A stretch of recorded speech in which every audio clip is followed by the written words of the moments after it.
Hello बच्चों, कैसे हैं बच्चों। आपका अपने यूट्यूब चैनल चित्रकूट एजुकेशन में स्वागत है। बच्चों, आज हम लोग वीडियो नंबर 23 देखेंगे। बता दें कि दूसरा चैप्टर चल रहा है स्थिर विद्युत विभव एवं धारिता। दोस्तों, आज हम लोग इस वीडियो में संधारित्रों का संयोजन पढ़ेंगे। संयोजन मीन्स होता है जोड़ना। तो हम लोग करें क्या, जब दो या दो से अधिक संधारित्र को आपस में जोड़ देते हैं तो इस क्रिया को संयोजन कहते हैं। जैसे ऐसे जोड़ दें या हम लोग ऐसे करके जोड़ दें, तो इस ऐसी क्रियाओं को हम लोग संयोजन कहते हैं। यानी दो या दो से अधिक संधारित्र को जोड़ना संधारित्रों का संयोजन कहलाता है। संधारित्रों का संयोजन कहलाता है। अब क्वेश्चन ये बनता है कि हम जोड़ते क्यों हैं, ऐसे क्यों जोड़ रहे हैं। तो दोस्तों, क्या होता है, जो कंपनियां होती हैं जो संधारित्रों को बना रही हैं, वो करती क्या है, कुछ एक निश्चित धारिता वाले संधारित्र ही तैयार करती हैं। जैसे 5 माइक्रोफैरेड, 10 माइक्रोफैरेड, 50 माइक्रोफैरेड, 100 माइक्रोफैरेड या पिकोफैरेड, ऐसे करके संधारित्र बनाती हैं। लेकिन मान लीजिए हमें कोई एक ऐसे संधारित्र की आवश्यकता है जिसकी धारिता मान लीजिए 50 या जिसकी धारिता मान लीजिए 45 माइक्रोफैरेड है। अगर 50 माइक्रोफैरेड है तो सीधे हम मार्केट से खरीदे, जोड़ दिए। मान लीजिए हमें 45 माइक्रोफैरेड की आवश्यकता है, तो अब ना तो आप इसको लगा सकते, ना इसको लगा सकते, ना 50 को ही लगा सकते। तो उस कंडीशन में हम लोग क्या करते हैं, दो या दो से अधिक संधारित्रों को आपस में जोड़कर जो उसकी धारिता होती है उसको या तो बढ़ा लेते हैं या तो घटा लेते हैं। तो ये इस तरह से धारिता को बढ़ाने के लिए अथवा घटाने के लिए, क्यों बढ़ा घटा रहे हैं, रीजन समझ में आ गया होगा। मान लीजिए हमें 70 माइक्रोफैरेड की आवश्यकता है, ये एक परिपथ है, इसमें 70 माइक्रोफैरेड की आवश्यकता है। लेकिन जो कंपनियां हैं वो केवल इन धारिता वाले संधारित्रों को बनाती हैं। ऐसा माना है कि ये धारिता वाले संधारित्र बनाए जा रहे हैं और ज़रूरत हमें ये। तो अब हमें क्या करना होगा, जैसे 50 के जोड़ें और 10-10 के दो ठो जोड़ दिया जाए तो 50, 60, 70 हो जाए। फिर उन्हें किस क्रम में जोड़ें, ऐसे जोड़ें कि ऐसे जोड़ें। तो इस तरह से जोड़ देने के लिए, मतलब इस तरह से जोड़ने के लिए हम जो धारिता बढ़ा रहे हैं तो घटा रहे हैं, यही सब क्रिया, ये पूरी की पूरी प्रोसेस संधारित्रों का संयोजन कहलाती है। तो चलिए ठीक है, मैं इधर लिखे दे रहा हूँ, आप भी देख के लिख लें।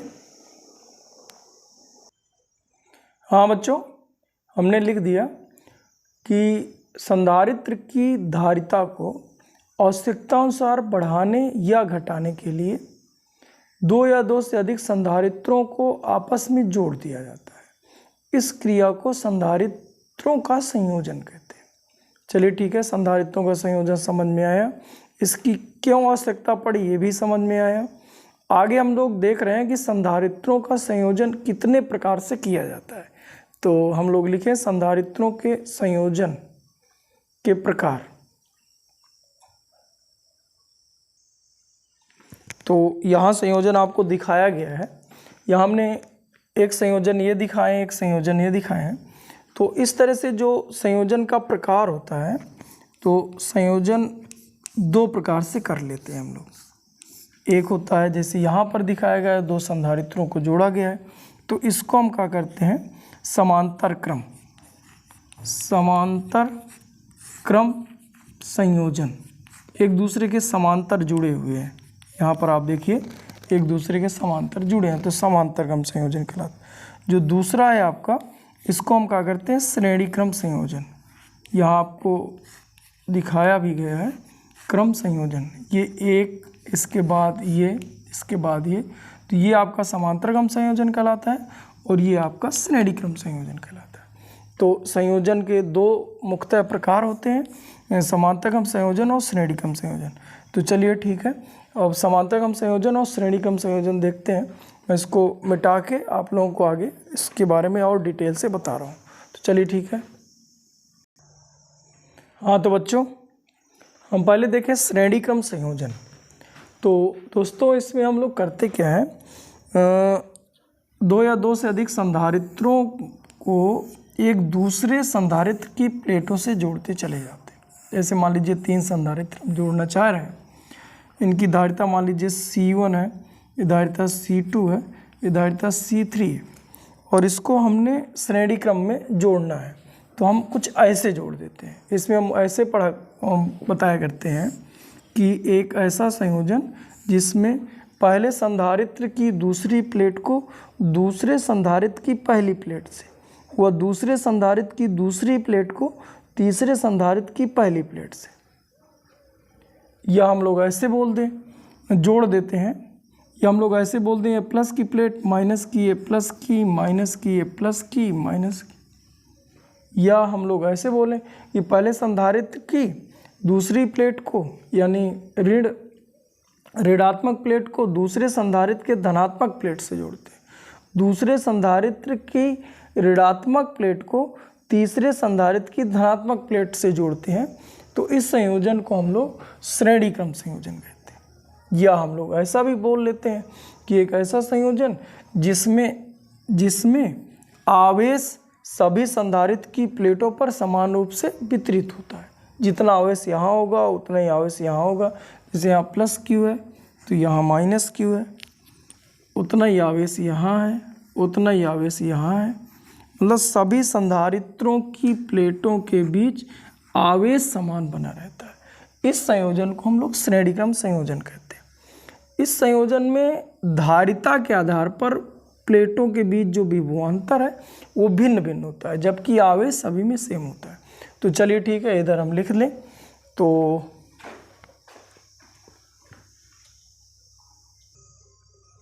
हाँ बच्चों, हमने यहाँ लिख दिया है, लिखा एक ऐसा संयोजन जिसमें पहले संधारित्र, ये पहला संधारित्र है, पहले संधारित्र की ऋण प्लेट को, यहाँ लिखा है ऋण प्लेट को, मतलब ये वाली प्लेट को दूसरे संधारित्र की धन प्लेट से जोड़ते हैं। अर्थात इसका मतलब ये हुआ संधारित्रों की प्लेटों को आपस में एक दूसरे से जो जोड़ना है विपरीत ध्रुवों से जोड़ना है। मतलब अगर एक का प्लस है दूसरे का माइनस, एक का प्लस दूसरे का माइनस, देखिए ऐसे ही जुड़ा है। अर्थात हमने लिखा संधारित्र की प्लेटों को आपस में विपरीत ध्रुवों से जोड़ते हैं, श्रेणी क्रम संयोजन कहलाता है। ये क्रम जो है श्रेणी क्रम संयोजन कहलाता है। इस संयोजन में जो याद रखना है, इसीलिए हम इसको इन्वर्टेड कॉमा में लिखे हैं, इस संयोजन में सभी संधारित्रों पर आवेश समान रहता है। सभी पर आवेश देखो यहाँ समान है, जबकि धारिता के आधार पर, ये धारण करने की क्षमता के आधार पर जो विभव होता है वो भिन्न भिन्न होता है। यहाँ जो विभवांतर है, यहाँ से यहाँ विभव जो घट बढ़ रहा है वो भिन्न भिन्न होता है। माना 3 संधारित्र जिनकी धारिता, माना ये 3 संधारित्र दिखाए गए हैं जिनकी धारिता क्रम से C1, C2, C3 है, श्रेणी क्रम में चित्रानुसार जोड़े गए हैं। यहाँ आपको दिख रहा होगा, इन पर आवेश, सभी पर आवेश देखिए प्लस क्यू माइनस क्यू है। यदि विभव क्रम से V1, मतलब इसका विभव V1 है, इसका विभव V2 है, ये आपका विभव V2 है, और ये आपका जो विभव है वो V3 है। यदि इनका विभव क्रम से V1, V2, V3 हो तो कुल विभव निकाल लो। कुल विभव V के लिए तो V बराबर लिखा जा सकता है V1, V2, V3, और कुल नेट धारिता जो कुल धारण करने 3 जोड़े, तो तीनों को जोड़ने के बाद कोई एक निश्चित धारिता वाला संधारित्र बनेगा, तो उसकी धारिता निकाली जाए। तो देखिए यहाँ पर हम करे ले रहे हैं, तो ऐसे लिख लिया जाए कि कुल विभव लिख लें हम, कुल विभव कितना होगा, ये कुल विभव V बराबर V1 plus V2 plus V3 हो जाए। विभव जोड़ दिए। अब देखिए बेटा, चूंकि हम लोग को पता है C बराबर सूत्र होता है, C बराबर धारिता C बराबर Q/V से, यहाँ से V निकालो तो V बराबर आ जाएगा Q/C। तब यहाँ उठा के रख दीजिए विभव की जगह। तो एक बात हमें समझ में आ गई बेटा कि उस समय पर जो धारिता आ जाएगी यहाँ पर रख दीजिए, यहाँ हो जाएगा V बराबर V1 plus V2 plus V3 की जगह रखना है, यहाँ रख दीजिए। तो ये जगह Q/C, जहाँ C नेट धारिता है टोटल को मिलाकर। यहाँ पे देखा जाए तो यहाँ पर आवेश वही है Q/C1। यहाँ V2 के लिए लिखा जाए तो ये हो जाएगा Q/C2, और अगर यहाँ लिखें तो Q/C3 हो जाएगा। अब अगर हम लोग देखें Q ले लिया जाए कॉमन, और कॉमन लेके काट दें तो यानी Q/C बराबर, यहाँ से Q अगर हम लोग कॉमन ले लें तो 1/C1 plus 1/C2 plus 1/C3, और Q से Q काट दें तो एक सूत्र आ जाएगा 1/C बराबर 1/C1 plus 1/C2 plus 1/C3। इसको हम यहाँ लिख लें तो 1/C बराबर 1/C1 plus 1/C2 plus 1/C3। और इस तरह से जब हम संधारित्रों को श्रेणी क्रम में जोड़ते हैं तो तुल्य धारिता निकालने के लिए जो सूत्र मिलता है उस 1/C बराबर 1/C1 plus 1/C2 plus 1/C3 प्राप्त होगा। तो बेटा इसको लिख लें सभी लोग। बच्चों, इसमें जो ध्यान देने वाली बात है वो ये है कि आवेश सभी में सेम रहेगा, इसीलिए मैंने शुरू में टोका भी था कि एक ऐसा संयोजन जिनमें आवेश ना बटे श्रेणी क्रम, और एक ऐसा संयोजन जहाँ आवेश बढ़ जाए समांतर क्रम। क्योंकि आगे हमें श्रेणी समांतर जो अच्छे क्वेश्चन होते हैं उनमें ढूंढने में थोड़ी दिमाग लगाना पड़ता है, तो ये भी एक दिमाग लगाने का तरीका रहेगा कि जहाँ आवेश ना बटे श्रेणी क्रम, जहाँ आवेश बढ़ जाए वहाँ समांतर क्रम मानते हैं। तो ठीक है, एक दिमाग में ये रखना है कि श्रेणी क्रम में आवेश नहीं बढ़ता। दूसरा यहाँ पर देखिए, जो नेट धारिता आई, इसकी धारिता C1 थी तो उल्टा लिखा है, इसकी धारिता C2 तो 1/C2 लिखा है। यानी ये लिखा जा सकता है कि जो श्रेणी क्रम संयोजन में जो तुल्य धारिता होती है उसका व्युत्क्रम अलग अलग संधारित्रों की धारिताओं के व्युत्क्रमों के योग के, प्लस बीच में प्लस लगा है, योग के बराबर होता है। यानी श्रेणी क्रम संयोजन में संधारित्रों की कुल धारिता अलग अलग संधारित्रों की धारिताओं के व्युत्क्रम के योग के बराबर होती है। चलिए ठीक, आगे हम दूसरा इसका पॉइंट देखते हैं। दूसरा पॉइंट है बेटा समांतर क्रम संयोजन। तो समांतर क्रम संयोजन देखते हैं, और इसके बाद जो है हम लोग इसके कुछ सवाल भी देखेंगे।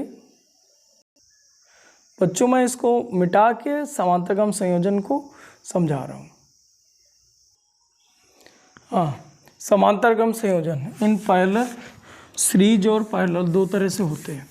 तो ठीक है, हम लोग इस बार जो है समांतर क्रम संयोजन देखते हैं। बच्चों, इसमें क्या हुआ करता है कि इस संयोजन में हम लोग सभी संधारित्र जितने भी मिले थे या जितने भी संधारित्र आपको जोड़ना हो, उन सभी संधारित्रों की जो प्लेट, चूँकि विपरीत प्लेट के संधारित्र होते हैं हमेशा, एक प्लेट की ध्रुवता प्लस की तो दूसरे प्लेट की जो ध्रुवता होती है माइनस की होती है। अब इन सभी को एक साथ जोड़ लिया जाए, यानी जितने प्लस हैं, प्लस की प्लेटें हैं उनको एक साथ जोड़ लें, जो माइनस की प्लेटें हैं उनको एक साथ जोड़ लिया जाए। ये माइनस की प्लेटें, इनको बेटा एक साथ, इन्हें आपस में जोड़ दें, प्लस वाली आपस में और माइनस वाली आपस में जोड़ दें। तो इस तरह से जो संयोजन बन के तैयार होता है बेटा, इस संयोजन को हम लोग समांतर क्रम संयोजन कहते हैं। ये संयोजन, यानी हम ऐसा लिख सकते हैं कि एक ऐसा संयोजन जिसमें सभी संधारित्रों की धनात्मक प्लेटों को आपस में और ऋणात्मक प्लेटों को आपस में जोड़ देते हैं। यानी उसमें लिखे थे कि विपरीत ध्रुवता वाली प्लेटों को आपस में जोड़ते हैं, तो इसमें हम लिखेंगे समान ध्रुवता वाली प्लेटों को आपस में जोड़ा जाता है। तो ऐसे संयोजन को हम लोग समांतर क्रम संयोजन कहते हैं। तो ठीक है बच्चों, इधर मैं लिखे दे रहा हूँ।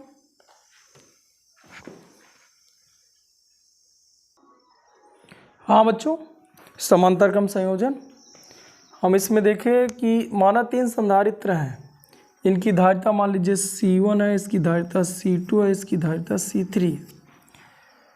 को समांतर क्रम में जोड़ना है। तो हमने लिखा एक ऐसा संयोजन जिनमें पहले संधारित्र की दूसरी प्लेट को, मतलब ऋण प्लेट को, दूसरे संधारित्र की ऋण प्लेट से जोड़ें। अर्थात दूसरे संधारित्र की ऋण प्लेट से जोड़ते हैं, अर्थात संधारित्र की प्लेटों को आपस में समान ध्रुवों से जोड़ा जाता है। इसके विपरीत हमने लिखा था यहाँ प्लस और यहाँ लिखा था विपरीत ध्रुवों से जोड़ा जाता है, जब हमने श्रेणी क्रम संयोजन पढ़ा था। समांतर क्रम में समान ध्रुवों से जोड़ते हैं। अगर प्लस को प्लस से जोड़ेंगे, माइनस को माइनस से जोड़ेंगे। श्रेणी क्रम में प्लस माइनस जोड़ते हैं। तो चलिए ठीक है, समझ में आएगा। ऐसे संयोजन को समांतर क्रम संयोजन कहते हैं।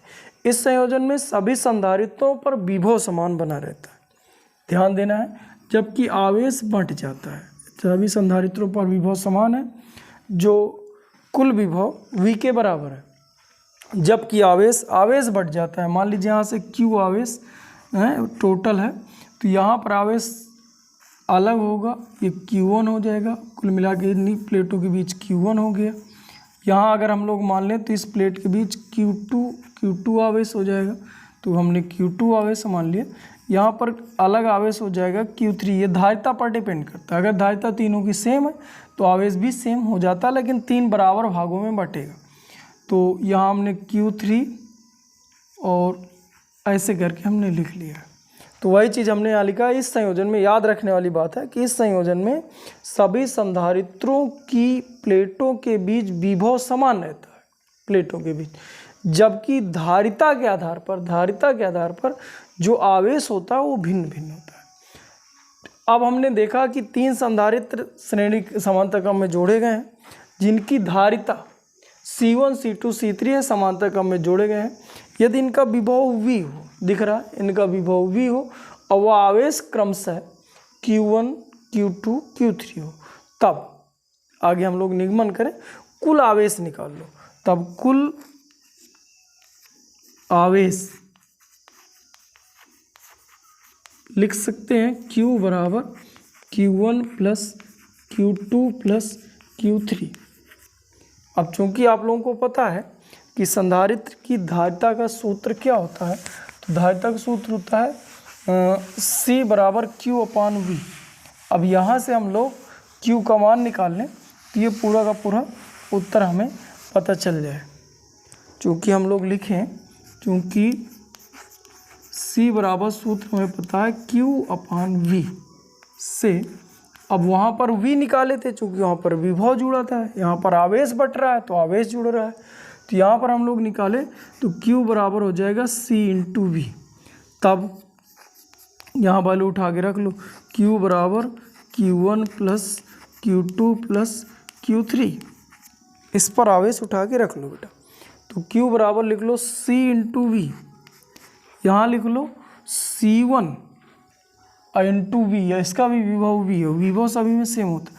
C2 × V, इसका हो जाएगा C3 × V, विभव सभी में सेम होता है। तो V कॉमन लेके काट दो तो C बराबर आ जाएगा C1 plus C2 plus C3। इस तरह से समांतर क्रम में संधारित्रों को जोड़ने पर जो तुल्य धारिता होती है उसके लिए ये व्यंजक प्राप्त होता है। यानी जो तुल्य धारिता होगी अलग अलग संधारित्रों की धारिताओं के योग के बराबर होती है।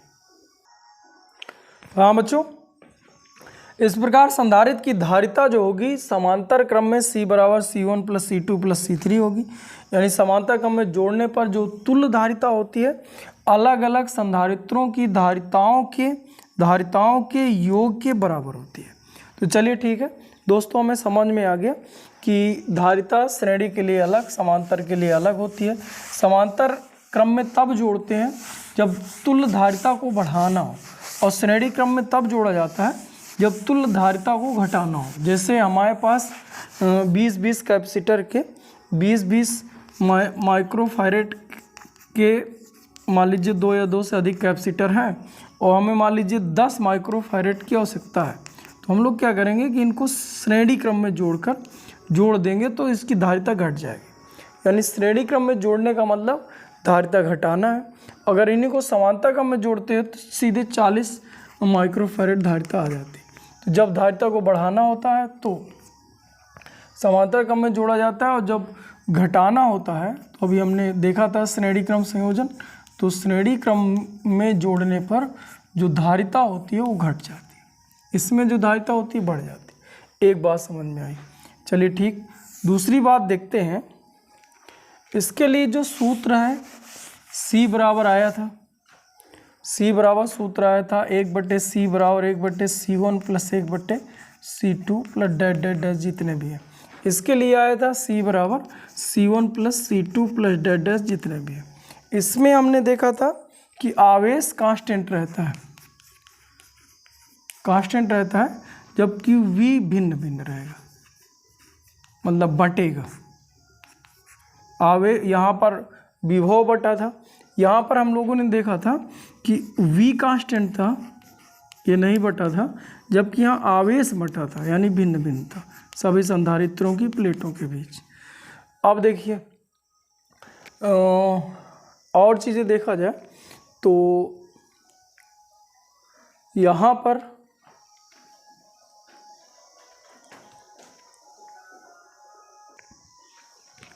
प्लेटें एक दूसरे से विपरीत ध्रुवों पर जुड़ी हुई थी। अगर ये प्लस की है तो माइनस की है, ये प्लस की है तो माइनस की। लेकिन यहाँ पर देखे थे कि जो संधारित्र की प्लेटें थी एक दूसरे से सेम जुड़ी थी, जैसे ये प्लस है माइनस है तो माइनस है प्लस है। ये आपका समांतर क्रम संयोजन है और वो आपका श्रेणी क्रम संयोजन है। ये आपका श्रेणी क्रम संयोजन है। इसमें प्लेटें विपरीत जुड़ी रहती है, इसमें प्लेटें सेम जुड़ी रहती है। तो श्रेणी क्रम है वो समांतर क्रम, सॉरी वो श्रेणी क्रम है, ये समांतर क्रम संयोजन। तो ठीक है बच्चों, आगे इससे संबंधित कुछ सवाल देखें। सवाल पहले बहुत सिंपल से सवाल कर लिए जाए। हमें सूत्र रट गया, ये नोट करके लिख लेना था, तो नोट भी हम लोगों ने करके लिख लिया। अब सिंपल से कुछ क्वेश्चन। चलिए ठीक है, क्वेश्चन देखते हैं। मान लीजिए हमने कुछ ऐसे करके संधारित्र जोड़े। ये मान लीजिए 2 माइक्रोफैरेड है, ये 2 माइक्रोफैरेड है। बताइए तुल्य धारिता क्या होगी। ये A है, ये B है। बहुत सिंपल से क्वेश्चन है। तो आपको सिंपल सा दिखा कि ये दोनों श्रेणी क्रम में है, ये प्लस की माइनस है, प्लस है माइनस है, श्रेणी क्रम में जुड़े हैं। तो 1/C बराबर 1/C1 प्लस 1/C2। तो एक एलसीएम ले लिया जाए 2 से 2 कट गया तो 1 और 1 कुल मिला के 1/C बराबर ये हो जाएगा 2/2। तो 1/C बराबर आ जाएगा 1। तो जब हम लोग C बराबर लिखेंगे तो 1/1 मतलब 1 माइक्रोफैरेड लिख देंगे। चलिए ठीक है, तो ऐसे श्रेणी समानता देखना है। देखिए इसी में और क्वेश्चन बढ़ा लिया जाए। मान लीजिए इसी में मैं ऐसे करके और जोड़ दूँ, एक संधारित्र और जोड़ दिया जाए यूँ, और फिर पूछा जाए ये भी मान लीजिए 2 माइक्रोफैरेड है, फिर पूछा जाए ए बी के बीच तुल्य धारिता क्या होगी। तो देखिए बच्चों, अभी इन दोनों को हल किए थे, तो हल करने पर ये जो ऊपर वाली लाइन थी, इस ऊपर वाली लाइन का जो सॉल्व था, यानी इनकी जगह पर एक संधारित्र रखे तो 1 माइक्रोफैरेड का बना हुआ था। इसके बाद ये नीचे आपने 2 माइक्रोफैरेड और जोड़ लिया। ये आपका ए है, ये बी है, और आप देखें गौर से तो ये समांतर क्रम संयोजन है। तो समांतर क्रम संयोजन के लिए C बराबर C1 प्लस C2 होता है।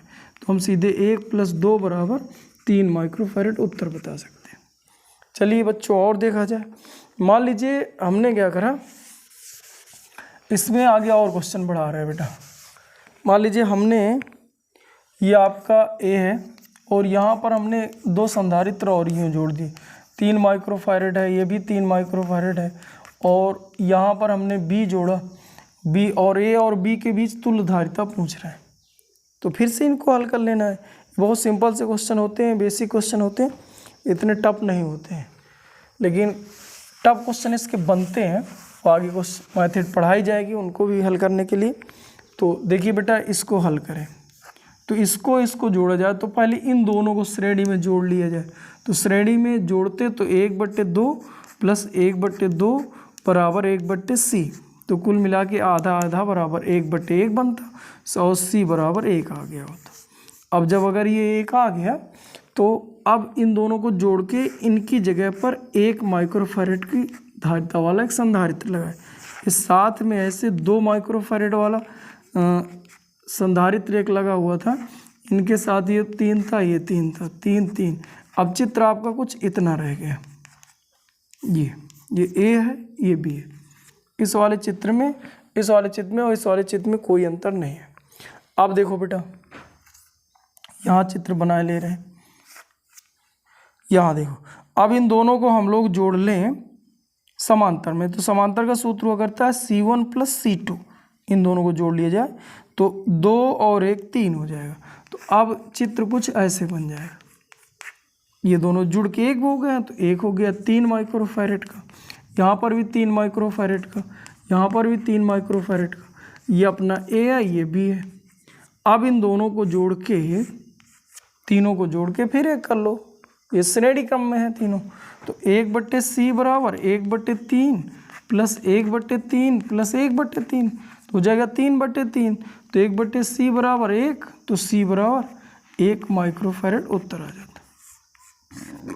बच्चों बात समझ में आ रही है? बहुत सिंपल से क्वेश्चन होते हैं।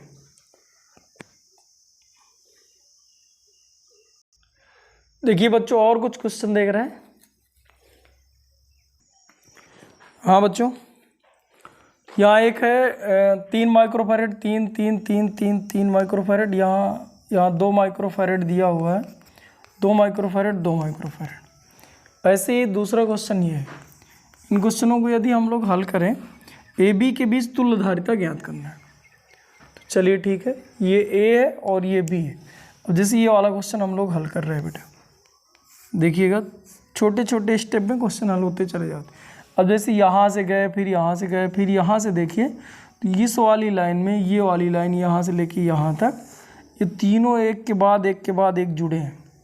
ये पहले, इसके बाद ये, फिर इसके बाद ये, विपरीत ध्रुवों से जुड़े हैं, एक के बाद एक के बाद एक जुड़ा हुआ। अगर आप देखा जाए तो ये तीनों हैं आपके श्रेणी क्रम में, तो ये 3 3 3, तो यानी 1/3 1/3 1/3, इतने को हल कर लिया जाए तो 1/3 1/3 1/3 मतलब 3/3 3/3 मतलब 3 से 3 कट गया 1, यानी इन तीनों की जगह 1 लिखें। तो अब अपना चित्र कैसे बना होता, ये उसी तरह उतर गया 3, इसके आगे ये 3 उसी तरह उतरा अपना 3, और इधर ये 3 जुड़ के 1 बन चुके हैं, यहाँ 1 बन चुका है, और इनके बीच देखिए ये 3 जुड़ गए, एक यहाँ पर आपका 2 बचा हुआ है, और ये इसके बाद ये एक संधारित्र है, इसके बाद ये एक संधारित्र है, और यहाँ पर आपका एक संधारित्र और है, यहाँ पर ये आपका 2 माइक्रोफैरेड और है, और इनके बीच ये आपका एक संधारित्र और है, और संधारित्र ये है, और ये आपका ए है, और ये आपका बी है। बच्चों बात समझ में? मेरे कहने का मतलब इन तीनों को मिटाकर, इन तीनों को, इनकी जगह पर मैंने एक कैपेसिटर का एक संधारित्र जोड़ा, 1 माइक्रोफैरेड का। ये वही चित्र इधर पे बना। अभी तक क्या था, यहाँ पर 3 संधारित्र जुड़े थे, 3 संधारित्र यहाँ पर जोड़ दिए गए थे, सवाल पे दिए हुए थे। ये 3 3 माइक्रोफैरेड के 1 2 3 3 3 3, तीनों श्रेणी क्रम में जुड़ गए तो 1 माइक्रोफैरेड बन चुका। अब देखिए ये और ये, इनको देखिए, तो ये इसी से ये भी जुड़ा है, इसी से ये भी जुड़ा है, इसी पॉइंट से दोनों जुड़े। इसी तरह यहाँ से दोनों इसी पॉइंट से जुड़े, तो ये दोनों आपको पैरेलल दिख रहे होंगे। तो ये 2 था, पैरेलल के लिए सूत्र हुआ करता है C1 + C2, तो 2 + 1, तो ये दोनों जुड़ के बन गया होता। तो अब इसका जो चित्र बना होता वो कुछ ऐसे, दोनों जुड़ गए होते। तो इधर 3 था, ये 3 था, ये 3 ये 3 3 3, और इधर जुड़ के 3 हो गए, तो ये जुड़ के 3 हो गया, और इसके बाद ये 3 था, इधर 3 था, तो आपको ये एक 3 मिला, एक 3 ये मिला, और इस तरह से ये ए से बी में पहुँचे 3 3। लेकिन अभी आप गौर से देखिए, यहाँ पर एक कैपेसिटर जुड़ा हुआ है 2 का। फिर आप देखिए यही वाला चित्र फिर से दिखने लगा, 3 3 3 3 3 3, ऐसे करके इन तीनों की जगह तुल्य धारिता निकाली जा सकती है। तो तुल्य धारिता निकल आई होती तो ये तीन तो तीन मिलके फिर से एक हुआ होता और एक चित्र फिर से ये ऐसे कुछ बना होता, इनकी जगह पर एक लग रहे, तो ये कैपेसिटर 3 उसी तरह रह जाता। ये आपका 3 जुड़ के एक हो चुका है यहाँ पर, तो 1 माइक्रोफैरेड है। इसके साथ ये 2 माइक्रोफैरेड आपका और जुड़ा है और ये दोनों जुड़ने के बाद 3 माइक्रोफैरेड ये बचा। ये 2 है, ये 3 है। अब आप फिर से गौर से देखिए, ये वाली कंडीशन फिर यहाँ आ गई, तो ये एक और 2 मिलकर पैरेलल दिख रहे होंगे। तो पैरेलल के लिए सूत्र होता है C1 + C2, तो ये 2 1 3 बन गया, फिर 3 3 3, तो फिर से 3 3 3 ऐसे करके जुड़ रहे हैं श्रेणी क्रम में। तो कुल मिला के 1 माइक्रोफैरेड इसका उत्तर है। 1 माइक्रोफैरेड इसका उत्तर है। एक बार देख लीजिएगा, मैं यहाँ से एक बार और बड़ा तुम्हें तुरंत बता दे रहा हूँ। ये तीन जुड़ के यहाँ पर मैंने श्रेणी क्रम में जोड़ दिया, 3 जुड़ के आपका हो गया 1। अब ये 1 और ये 2 जुड़ गए, पैरेलल जुड़े हुए, तो इन दोनों की जगह हट कर 1 आ गया 3। पैरेलल के लिए सूत्र होता है C1 + C2, तो ये आ गया 3। ये फिर सीरीज हो गया 3 3 3, ये इधर 3 3 3, तो इन तीनों की जगह हटाकर सीरीज का सूत्र लगा दिया, तो माने 3 1/3 1/3 1/3, तो 3/3 कुल मिला के आ जाता 1 हुआ। 1 और 2 जुड़ गया, तो फिर से ये हो गया 3, क्योंकि पैरेलल था, तो ये हो जाएगा आपका 3। तो 3 3 3, तो फिर से जुड़ जाता, तो श्रेणी में थे, तो 1 माइक्रोफैरेड उत्तर है। 3/3 आएगा, 1 आया जाएगा। तो चलिए ठीक है, समझ में आया। क्वेश्चन नंबर बेटा दूसरा देखिए। ऐसे ही श्रेणी समांतर का सूत्र है, बहुत सिंपल सा सूत्र लगाना है श्रेणी समांतर का, और बहुत सिंपल सा क्वेश्चन है। ये है, ये भी है बच्चों। इसको और इसको जोड़ो, इसको इससे जोड़ो, इसके बाद ये मिल रहा है, इसके बाद मिल रहा है, मतलब ये आपका हो गया श्रेणी। और श्रेणी के लिए अगर हम लोग यहाँ देखें तो इनको अगर जोड़े होते तो श्रेणी के लिए 1/C बराबर 1/2 + 1/2, यानी 2/2, तो 2/2 मतलब 1, तो C बराबर आ जाता 1, यानी इन दोनों को जोड़ दिए होते तो 1। और इसके साथ देखिए ये यहाँ पर हटाकर अगर हम जोड़ दिए होते तो इनकी जगह पर आ गया होता 1। ये हटाकर हमने 1 कैपेसिटर जोड़ दिया तो 1। अब देखिए ये तुम्हें आप समांतर क्रम में दिख रहे होंगे, तो 1 और 1 आपका C1 + C2 सूत्र लग गया, तो 1 1 यहाँ पर आपका हो गया होता 2, यानी इसको हटा के हम सीधे लिख सकते हैं 2। फिर इधर आइए, ये 2 और 2 फिर से सीरीज में, तो सीरीज में सूत्र होता है C1 + C2, यानी 1/2 + 1/2, तो 1 आ जाएगा। अब ये 1 और ये समांतर में जुड़ा है, समांतर का सूत्र होता है C1 + C2, तो इनकी जगह पर अगर मैं 1 कैपेसिटर जुड़ा होता तो 1 + 1 2 हो गया होता। फिर देखिए बेटा इधर ये 2 इसके बाद है, इसके बाद ये मिल रहा है, तो ये आपका हो गया श्रेणी में। तो श्रेणी के लिए सूत्र हो जाता है 1/2 1/2, तो ये मिल के इनकी जगह पर पूरा हटाकर हम लिख सकते थे 1 माइक्रोफैरेड। तो इसकी जगह पर पूरा हटाकर हमने कर दिया 1 माइक्रोफैरेड। अब देखिए बेटा इसके ये यहाँ से उसी से ये भी जुड़ा, ए से ये भी है, ए से ये भी है, तो ये दोनों हो जाते हैं आपका समांतर क्रम। समांतर क्रम में सूत्र होता है C1 + C2, तो 2 + 1 बराबर 3 माइक्रोफैरेड बेटा इसका उत्तर है। तो चलिए बातें समझ में आई होंगी बच्चों।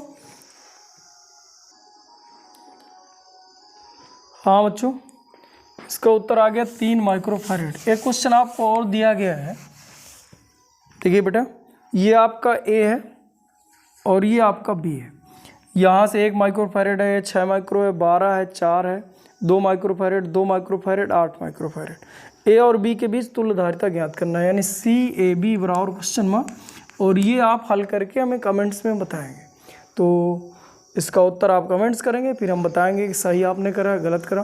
तो ठीक है बच्चों, आज हम वीडियो नंबर इस 23वें वीडियो नंबर में हम इतना ही डिस्कशन करेंगे। और बच्चों एक चीज़ और बता दें कि श्रेणी समांतर के और स्टैंडर्ड जो सवाल होते हैं उनको पढ़ने के लिए कुछ मेथड होती है, इनके बारे में हम लोग डिस्कशन करेंगे अगले वीडियो पर। जैसे ट्रिपल पी मेथड हैं, कल जब बात करेंगे। Wheatstone balance bridge method, Wheatstone unbalance bridge method, और जैसे होती हैं रॉड मेथड एक होती है, एक क्यूब प्रॉब्लम क्वेश्चन होते हैं, एक अनंत संधारित्र जुड़े होते हैं उनकी धारिता पूछ रहा होता है। तो इस तरह से अभी ये जो श्रेणी समांतर है वो ख़त्म नहीं हुआ, इसमें से नॉर्मल क्वेश्चन जो बहुत इजी होते हैं वो क्वेश्चन आपको बताए गए हैं, और जो अब थोड़ी अच्छे क्वेश्चन होते हैं तो उनको अब ये मेथड आपको एक एक मेथड अगले वीडियो पर दिया जाएगा। इन वीडियो को देखिएगा और उनसे संबंधित आपको 2, 4, 5 होमवर्क के लिए दे दिया जाएगा, आप घर में भी प्रैक्टिस करिए। तो चलिए ठीक है बच्चों, आज इसी के साथ हम वीडियो ख़त्म करते हैं। थैंक यू बच्चों।